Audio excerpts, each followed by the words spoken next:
Hi friends, हम वापस आयुर्वेद के बारे में और जानकारी लेने के लिए आ गए हैं। अभी इतने टाइम में आपको तो ऐसा एक सवाल उठा होगा कि आयुर्वेद का जनक कौन है। जैसे कि father of biology, father of physics हमें देखने को मिलते हैं या फादर ऑफ मेडिसिन भी देखने को मिलता है, तो आयुर्वेद का ऐसा कौन जनक है। तो मुझे एक दुख के साथ आपको कहना पड़ रहा है कि ऐसा कोई एक प्रॉपर ऐसा कोई स्पेसिफिक पर्सन नहीं कि 2000 समथिंग में या 1500 समथिंग में जिसने आयुर्वेद को लाया है या आयुर्वेद को इंट्रोड्यूस किया है, ऐसा कोई व्यक्ति नहीं है। अभी जैसे कि इवन आयुर्वेद के बहुत सारे कंसेप्ट्स हैं, जैसे कि सामान्य विशेष सिद्धांत हमने पहले देखा था, या और बहुत सारे न्याय है जैसे क्षीरदिधि न्याय वगैरह। इसका कोई भी स्पेसिफिक ऐसा पर्सन नहीं है कि जिसने उसका खोज किया है, या ऐसे स्पेसिफिक ऑब्जर्वेशंस की पार्किंसंस डिसीज़ में जैसे जेम्स पार्किंसन ने किया था 1817 में कि उसको डिस्क्राइब किया था। लेकिन आयुर्वेद में जो कुछ भी, हाँ, हालांकि पार्किंसन जैसे बहुत सारे सिंड्रोम्स अलग अलग दिए हैं आयुर्वेद में, लेकिन स्पेसिफिक पर्सन कोई नहीं है कि जिसने इसका खोज किया। तो इसका कारण मुझे मुख्य करके 3 कारण मुझे ऐसे लगते हैं कि जिसकी वजह से कोई हमें ऐसा पर्सन नहीं मिला है कि XYZ चीज़ ABC पर्सन ने किया है, ऐसा हमें अभी तक मिला नहीं है। तो उसके 3 मेन कारण हैं। एक तो आयुर्वेद का कालखंड बहुत ही बड़ा है। इट इज़ अबाउट 5000 ईयर्स और 12,000 ईयर्स, इतने दूर तक हम जा सकते हैं। तो इतने टाइम में जो ऑब्जर्वेशंस हुए वो उस टाइम में जिसने किए, वो बहुत बड़ा टाइम होने के कारण उन लोगों के नाम चले गए हैं पूरी तरह से। दूसरा कारण ये हो सकता है कि जितने भी कंसेप्ट्स जनरेट हुए हैं उन कंसेप्ट्स को अलग अलग टाइम्स में चेंजेस लाते गए। जैसे उसमें पहले कुछ मिस्टेक्स आए, बाद में वो मिस्टेक्स करेक्ट हुए, लेकिन वापस किसी और कॉन्टेक्स्ट में वो दूसरी कोई चीज़ में उसका एप्लीकेशन हो गया, अलग तरीके से हो गया। तो इस वजह से अलग अलग लोगों ने अलग अलग उसमें चेंजेस लाते गए। इसीलिए उसमें एक सिंगल पर्सन आपको नहीं मिलेगा किसी भी न्याय के पीछे। तीसरा कारण ये हो सकता है कि जो हमारा देश है, भारत देश पूरा, right from Afghanistan to Indonesia, पूरा उस टाइम जितना था, इतने सारे छोटे छोटे राज्य थे उसमें, इतने सारे छोटे छोटे राजा महाराजा थे, आपस में इतनी फाइट करते रहते थे। वो कुछ जो भी साइंटिफिक डिस्कवरी होती थी वो उस टाइम में उसे पूरी तरह से आधा पूरी भी होने के बाद अगर वो राजा समझो चला गया वहाँ से, तो उस डिस्कवरी का नाश हो जाता था, या तो फिर वापस उसको दूसरे 200-300 साल में कोई और दूसरा ले लेता था। तो इस तरीके से ये 3 कारण मुख्य मुझे लगते हैं। और भी कारण हो सकते हैं, आप और कमेंट बॉक्स में डाल सकते हैं और क्या क्या कारण हो सकते हैं। तो इस प्रकार से कुछ सिलेक्टेड व्यक्ति या कुछ सिलेक्टेड कंसेप्ट्स के ऊपर हम पूरा आयुर्वेद बेस नहीं कर सकते हैं। मैं आपको एक डेमोन्स्ट्रेशन देना चाहता हूँ। ये देख लीजिए, एक ग्लास, इसमें पानी है और कुछ नहीं है। तो इसमें अगर आपको पूछा जाएगा कि इसमें ये ग्लास कितना भरा हुआ है, तो कोई कहेगा कि ये 50% पानी से भरा हुआ है, कोई दूसरा बोलेगा कि खाली है, कोई बोलेगा 100% भरा हुआ है, 50% पानी से 50% हवा से, और कोई कहेगा कि अभी भरा हुआ है लेकिन 2 दिन के बाद सूख जाएगा, या अभी इधर समझो मैं रख के गया और ग्लास में अगर बारिश चालू हो गया तो पूरा भर जाएगा। तो ये एक ही ऑब्जर्वेशन है, एक ही सवाल कि ये ग्लास कितना भरा हुआ है या कितना खाली है, इसके अलग अलग जवाब आते हैं। उसी तरह से हमारे जो आयुर्वेद के कंसेप्ट्स होते हैं, they are taken in different contexts, in different styles. उन्हें कभी भी always remember, any concept should not be taken at 100% face value. You have to read between the lines. आप लोगों को उसमें एक और थोड़ा सा अपना दिमाग चलाना पड़ता है, अपने अनुभव को लेके चलना पड़ता है, और उस कॉन्टेक्स्ट में उसको देखना पड़ता है। उसे कभी भी और आउट ऑफ कॉन्टेक्स्ट नहीं जाना है।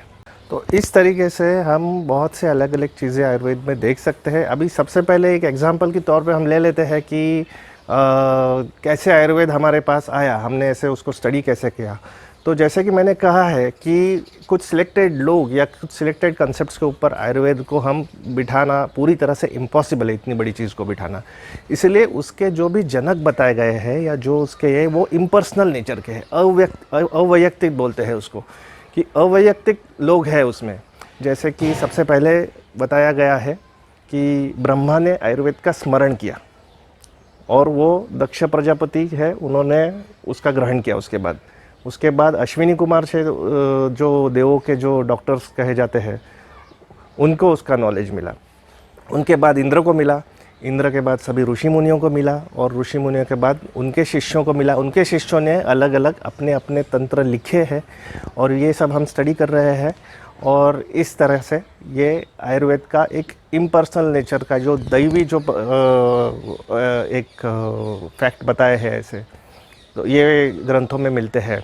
हर एक ग्रंथ में भी 300 साल पहले का भाव प्रकाश ग्रंथ ले लीजिए, उसमें भी यही बताया है, या 1500 साल पहले का माधव निदान है, उसमें भी वही बताया है, 2000 साल पहले भी वही बताया है, 5000 साल पहले या 7000 साल पुराने जो ग्रंथ है उनमें भी यही सब बताया गया है। तो इसमें कोई चेंजेस नहीं, 19-20 थोड़ा बहुत शब्दों में चेंजेस किया गया होगा, लेकिन नॉट मच। मतलब यही एक वन, ब्रह्मा, प्रजापति, अश्विनी कुमार, इंद्र, ऋषि मुनि से यहाँ। तो इस तरीके से ये इसका शॉर्ट में डिस्क्रिप्शन उन्होंने किया है। अभी एक बात आप ध्यान में रखिए कि इसको हमें 100% फेस वैल्यू पे नहीं लेना है। तो ये जो आयुर्वेद की परंपरा बताई गई है, इसको ये बताते बताते इन्होंने हमसे एक जो भी पढ़ने वाले लोग हैं उनसे एक ऐसी चीज़ अप्लाई करवा ली है सबकॉन्शियस लेवल पे। बहुत से लोग समझ भी नहीं पाते हैं कि ये ग्रंथकारों ने उनसे सबकॉन्शियसली अप्लाई करवा दिया है। अभी देखिए, ये जो ब्रह्मा से लेकर ऋषि मुनियों तक का जो भी सिस्टम चला है, बराबर है, जो भी लिखने वाले लोग हैं, चाहे वो 300 साल पहले वाले भाव प्रकाश हो या 5000-7000 साल पहले वाले चरक या सुश्रुत हो, उन्होंने ये 100% जिसने भी लिखा है, दे वर श्योर अबाउट डैट कि जो भी ये पढ़ने वाला है, हम और आप जो पढ़ने वाले हैं, ये इनको 0% चांस है कि ये ब्रह्मा को देखेंगे या इंद्र को देखेंगे या अश्विनी कुमार को देखेंगे। They knew about it. वो जानते थे कि ये 100% 0% चांस है इनका कि ये इन सब लोगों को देख पाएंगे अपने पूरे करियर में, अपने पूरे लाइफ टाइम में। तो फिर भी उन्होंने ये बताया है। तो ये उन्होंने क्यों बताया है? तो अनकॉन्शियसली वो आपसे एक चीज़ अप्लाई करवा रहे हैं जो बहुत सारे लोग जानते ही नहीं है कि वो अप्लाई कर रहे हैं, और वो चीज़ है डाउट। डाउट यानी संशय या शक। डाउट आपके मेडिसिन की प्रैक्टिस में आपका सबसे बड़ा इम्पोर्टेंट टूल्स में से एक है। तो ये जो डाउट है, ये ग्रॉसली, नॉट द फाइनर पॉइंट्स, लेकिन ग्रॉसली 3 टाइप्स का होता है। जो भी पढ़ेगा ये ब्रह्मा से लेकर इंद्र का पूरा जर्नी जो देखेगा आयुर्वेद का, वो सबसे पहले एक पर्सन जो ज़्यादा होशियार होते हैं, कि जो समझते हैं कि अरे ये तो यार क्या दिया है ब्रह्मा इंद्र, क्या ये सब कुछ होता नहीं है, ये सब गलत दिया है, इसमें कुछ है नहीं। तो this is one type of doubt, कि उसमें वो ग्रंथ के ऊपर डाउट है, लेकिन अपने इंटेलेक्ट के ऊपर ओवर कॉन्फिडेंस है उसको। इन लोगों को क्या मालूम है, मेरे को मालूम है, मैंने हज़ारों पेशेंट देखे, I know what it is, तो इसने गलत दिया है। ये फर्स्ट टाइप ऑफ डाउट है। सेकंड टाइप ऑफ डाउट है वैसा है कि जिसने वैसा पर्सन होता है जो डाउट करता है, जो अपने आप पे डाउट करता है, यानी कि उसने जो खुद देखा है, पर्सनली जो देखा है, ऑब्जर्वेशन किया है, उसका जो इंटेलेक्ट है उसके ऊपर डाउट करता है। वो ब्लाइंड फेथ रखता है, चलो मुझे तो कुछ ज़्यादा पता नहीं, इसने दिया है ये कि बराबर ही होगा, ऐसा ये सेकंड टाइप का डाउट है। थर्ड टाइप का डाउट ऐसा होता है, थर्ड टाइप का डाउट कि जो दोनों को एक बैलेंस में रख के देखता है, अपने आप को भी, अपने जो प्रीवियस नॉलेज है उसको भी, और जो ग्रंथों में दिया गया है ब्रह्मा से लेकर इंद्र का, या कोई भी कंसेप्ट लो, ये एक खाली आयुर्वेद का जो अवतरण है इतना ही नहीं, लेकिन दूसरे भी चीज़ें हैं आयुर्वेद में, तो इनको वो अलग कॉन्टेक्स्ट में देखता है कि maybe this is right, maybe I am right, will just go ahead, थोड़ा सा और देखते हैं, थोड़ा और प्रैक्टिस करके देखते हैं, और क्या क्या आता है और स्टडी करके देखते हैं, और फिर देखते हैं क्या बराबर है, कौन कितना बराबर है, कौन कितना गलत है। इस तरीके से ये थर्ड टाइप का डाउट है। तो this is a very important type of doubt. ये बड़ा बैलेंस लोगों का रहता है, और इनके माइंड में एक ऐसा टग ऑफ वॉर चलता रहता है अपने खुद के ऑब्जर्वेशंस में, और जो भी कंसेप्ट्स वो डिराइव करते हैं या देखते हैं उसके ऊपर, इनके बीच में एक टग ऑफ वॉर चलता है, एक समुद्र मंथन ऐसा चलता रहता है। और इस समुद्र मंथन में से बहुत सारे रत्नों की उत्पत्ति होती है जो पूरे मानवता का कल्याण करते हैं, पूरे विश्व का कल्याण में काम आती है। तो इस तरीके से ये डाउट के 3 प्रकार हैं। और अभी अगर ये तीनों प्रकार एक साइड में रख दीजिए, और आपकी प्रैक्टिस में अगर आप जब भी बैठते हो तो आपको और डाउट के मैं फाइनल पॉइंट्स आपको बताऊंगा कि डाउट इज़ वो जो होता है, संशय होता है, उसके 5 अलग अलग और प्रकार है दूसरे।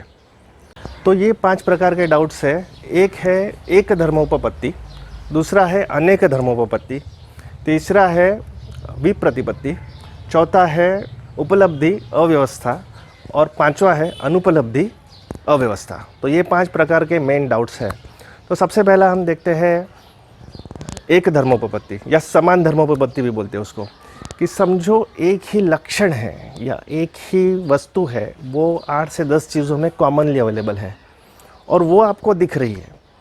And now you get confused, आपके माइंड में एक डाउट आ जाता है कि ये एक ही चीज़ 4 लोगों में है, तो इसमें से 4 में से कौन सा है। फॉर एग्ज़ाम्पल, आप जब भी बैठते हो प्रैक्टिस में तो आपके पास एक पेशेंट आता है फीवर का, बुखार का, फीवर का, तो आपके माइंड में आता है भाई ये डेंगू में भी होता है फीवर, टाइफाइड में भी होता है, मलेरिया में भी होता है, यूरिन इन्फेक्शन में भी होता है, आजकल कोविड चल रहा है उसमें भी फीवर से प्रेजेंट हो सकता है। तो इन 5 में से एक ही चीज़ 5 में कॉमन है, तो इसमें कौन सा है, 5 में से कौन सा? ये है एक धर्मोपपत्ति। दूसरा है अनेक धर्मोपपत्ति। इसमें एक ही वस्तु में 2 अलग अलग चीज़ों के गुण बताए जाते हैं, देखे जाते हैं, और एक कन्फ्यूजन या डाउट आता है कि ये है कि वो है। फॉर एग्ज़ाम्पल, अभी आप लिविंग और नॉन लिविंग के प्रॉपर्टीज़ अलग है, लिविंग चीज़ के प्रॉपर्टीज़ अलग है, नॉन लिविंग चीज़ के प्रॉपर्टीज़ अलग है। लेकिन अगर आप वायरसेस से कैटेगरी देखेंगे तो बहुत बार वायरसेस ऐसी एक कन्फ्यूजन क्रिएट करते हैं बायोलॉजिस्ट के लिए कि ये लिविंग मटेरियल है कि नॉन लिविंग मटेरियल है। It shows the property in certain conditions, it shows the properties of non living substance, in certain conditions it shows the properties of living substances. तो ये है अनेक धर्म, यानी 2 चीज़ें एक साथ इसमें प्रेजेंट है एंड यू गेट कन्फ्यूज्ड कि वायरस इज लिविंग और नॉन लिविंग। ये हुआ वायरसेस का। और हम देखते हैं, फॉर एग्जांपल, आप लाइट लीजिए। अभी कुछ साइंटिस्ट कुछ फिनोमिनॉन लाइट के बारे में अगर आपको एक्सप्लेन करने हैं तो आपको उसको एक वेव फॉर्म में लेना पड़ता है, जो लहरें होती है, वेव्स होते हैं, वेव फॉर्म में लेना पड़ता है। या और कुछ दूसरा फिनोमिना आपको एक्सप्लेन करना, समझो आपको लाइट में कलर्स एक्सप्लेन करने की, कलर्स की हुए, तो आपको वेवलेंथ का थियोरी लेना पड़ता है कि light is a wavelength.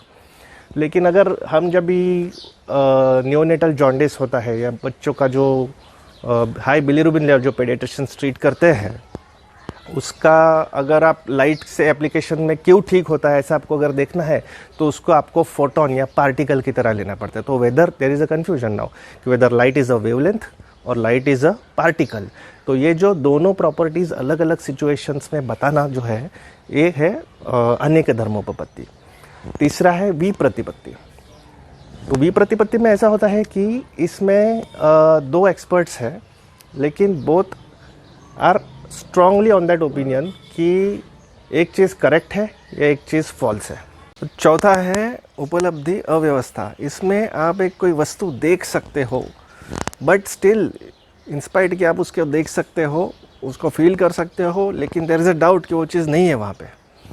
For example, हम जब भी बहुत गर्मी होती है और रोड पे हम ड्राइविंग करके जाते हैं तो उसमें आपको एक रोड पे कभी कभी ऐसे पानी के थर दिखते हैं, या डेजर्ट्स में जब भी कोई चलता है तो उस पर पानी के थर, तो हो सकता है कि आपको ऐसा आता है डाउट कि अरे वहाँ पे पानी पड़ा है, लेकिन हो सकता है वहाँ पानी हो भी, लेकिन ऐसा भी हो सकता है कि वो एक मिराज हो या एक मरुमरीची हो, या उसको बोलते हैं मृगजल बोलते हैं उसको, कि फॉल्स उसका रिफ्लेक्शन आता है और आपको दिखता है कि हाँ पानी जैसा कुछ है, लेकिन पानी नहीं होता है।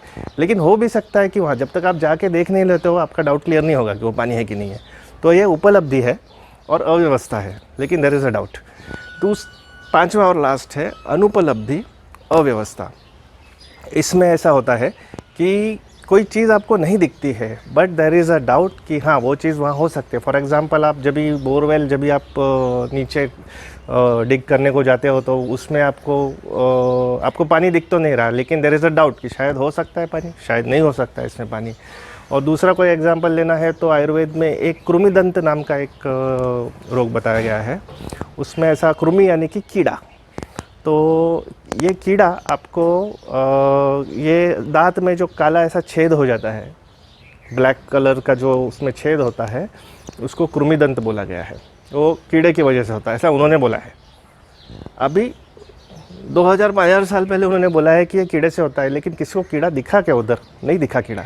तो अनुपलब्धि है, कृमि या कीड़े की अनुपलब्धि है, लेकिन फिर भी एक डाउट आता है कि ग्रंथकार ने लिखा है तो शायद सच होगा। लेकिन आज हम माइक्रोस्कोपी से देख सकते हैं, अपनी जो विज़न है और मॉडिफाई करके और अच्छे से माइक्रोस्कोप देख सकते हैं। वो डेंटल केरीज जो होता है वो बैक्टीरिया से ही क्रॉस होता है, उसमें क्रीमें होता है, उसमें कीड़ा होता है। तो दिस इज़ अनुपलब्धि अव्यवस्था, यानी कि you can not see that thing but it is there, it may be there. तो ये आपके ऐसे 5 प्रकार के डाउट हैं कि जो आपको कभी भी अगर समझो डाउट आता है कोई चीज़ पे, तो आप एक बार अपना थोड़ा सा दिमाग चला के एक बार देख लीजिए कि ये किस टाइप में बैठता है। कोई भी डाउट हो आपको प्रैक्टिस के टाइम डाउट हो सकता है, या और कुछ स्टडी करते टाइम आपको डाउट हो सकता है कि कोई बहुत बड़ी नई मेडिसिन आएगी, अरे इससे कोविड ठीक हो जाएगा, ऐसा कुछ आ रहा है। तो फिर इवन इफ़ यू डाउट, आप देखिए कि उसमें कौन से टाइप का डाउट में आप बैठ सकते हो, बिठा सकते हो उसको। नेचर में भी आप एग्जांपल्स ले लीजिए, आप एक एक्सरसाइज कर लीजिए इसका आपके घर पे। आप पाँचों प्रकार के 5 अलग अलग एग्जांपल्स देख लीजिए, और आपको जो भी डाउट है, फॉर एग्ज़ाम्पल जो भी आपको दिखता है, तो किस टाइप के डाउट में वो होता है 5 में से, और whether your doubt is 1 sided, 2 sided और बोथ साइडेड, ये ग्रॉस, ये देख लीजिए। तो कोई भी आप अभी जब भी स्टेटमेंट लेते हो तो आपको इस पूरी एंगल से हर एक पहलू, हर एक छटा उसका, हर एक अलग अलग उसके जो एंगल्स है उससे देखना ज़रूरी है। तो इस तरह के से मैं आपको ये एग्जैक्टली डाउट के ऊपर जो अपना वीडियो था ये हम समाप्त करते हैं, और हम बाद में मिलते हैं। तो to find out something you have to doubt,